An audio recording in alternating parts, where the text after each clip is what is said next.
Baru-baru ini TikTok memutuskan untuk berinvestasi sebesar 132 triliun dalam proyek layanan hosting data di Thailand.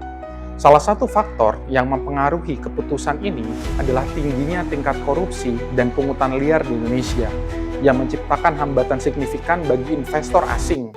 Nah, poin pentingnya adalah korupsi yang merajalela di Indonesia menciptakan ketidakpastian hukum dan ekonomi, mengurangi daya tarik Indonesia bagi investor asing.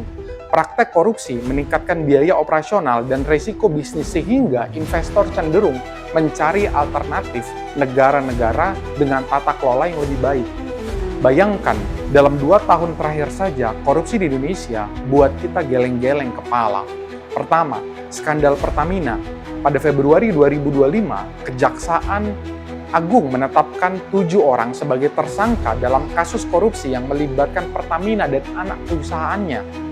Praktek korupsi ini menyebabkan kerugian negara 900 triliun dalam estimasi 5 tahun terakhir.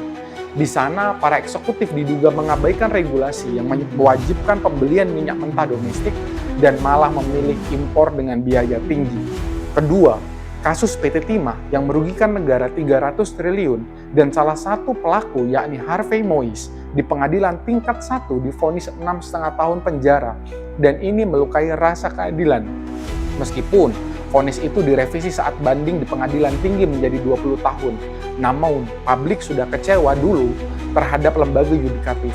Ketiga, kasus korupsi pemberian fasilitas dari Lembaga Pembiayaan Ekspor Indonesia senilai 11,7 triliun. Belum kasus-kasus lainnya yang tinggi di negeri ini dan vonis yang juga rendah. Tingginya tingkat korupsi dan pungutan liar di Indonesia menciptakan iklim investasi yang tidak kondusif, memaksa investor seperti TikTok untuk mencari alternatif di negara-negara dengan tata kelola yang lebih baik seperti Thailand.